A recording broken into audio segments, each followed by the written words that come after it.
Halo, kembali lagi bersama aku Alia Pani dengan nomor NPM 233402108 dari kelas B jurusan Manajemen. Hari ini kita akan bahas salah satu isu paling krusial di balik kilang minyak yang terbakar. Bukan sekedar insiden, tapi mencerminkan manajemen risiko dan keselamatan kerja yang belum sepenuhnya diterapkan. Yuk kita telusuri bersama. Nah, kejadiannya tuh pada dini hari yang gelap, langit di Balongan mendadak merah membara. Asap menggepul, suara ledakan terdengar hingga radius 5 km. Bukan film aksi, ini nyata. Kilang minyak Pertamina kembali terbakar. Ini bukan yang pertama, dalam 4 tahun terakhir terjadi 8 kebakaran besar di kilang-kilang minyak PT Pertamina dari Balikpapan, Cilacap, hingga Pelumpang. Warga panik, stok BBM terganggu, lingkungan tercemar, nyawa terancam. Pertanyaannya, apa sebenarnya yang salah dan apa yang bisa dipelajari? Kilang minyak adalah fasilitas beresiko tinggi. Bahaya selalu ada, tapi harus bisa dikendalikan. Dari kasus-kasus Pertamina, kita bisa mengidentifikasi beberapa jenis bahaya utama. Yang pertama, bahaya kebakaran dan ledakan, yang menyebabkan adanya uap bahan bakar VOCs yang mudah terbakar, kebocoran pipa atau tangki penyimpangan, lalu percikan api dari listrik statis, peralatan panas, atau kegagalan sistem. Yang kedua, bahaya kesehatan, menimbulkan paparan uap kimia beracun seperti berzena, toluena, paparan panas ekstrim bagi pekerja di lapangan.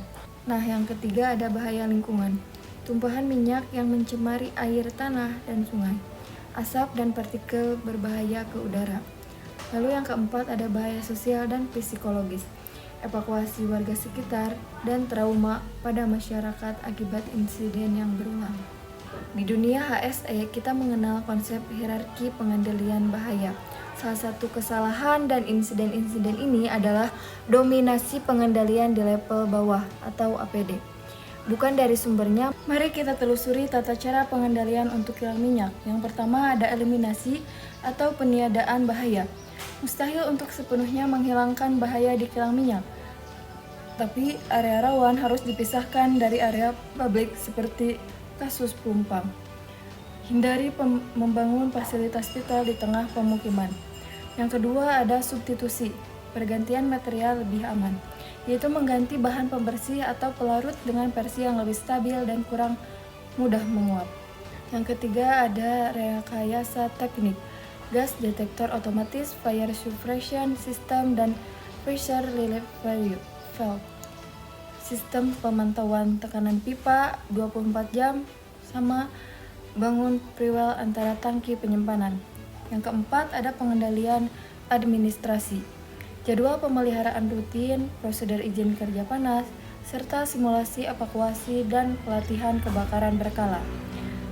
Yang kelima ada alat pelindung diri atau APD.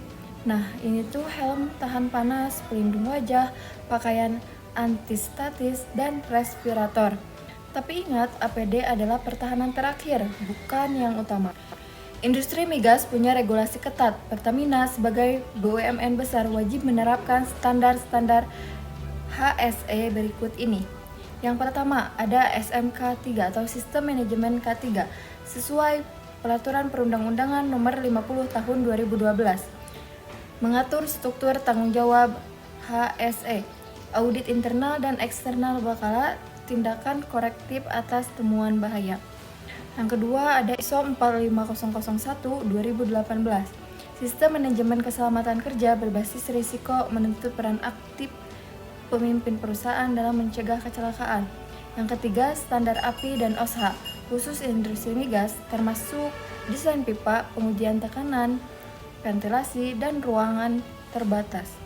Yang keempat, prosedur darurat dan sistem penanggulangan, rencana tanggap darurat, komunikasi dengan masyarakat sekitar. HSE bukan sekedar kepatuhan dokumen, ia adalah tameng kehidupan dari 8 kebakaran dalam 4 tahun. Kita bisa belajar bahwa teknologi saja tidak cukup, diperlukan kesadaran manajemen, rekayasa sistem, pelatihan pekerja, dan komunikasi dengan masyarakat. Jika HSE dijalankan dengan integrasi, maka energi yang dihasilkan dari kilang minyak bukan hanya menggerakkan kendaraan, tapi juga menjaga kehidupan. karena mencegah satu percikan bisa menyelamatkan 1000 nyawa.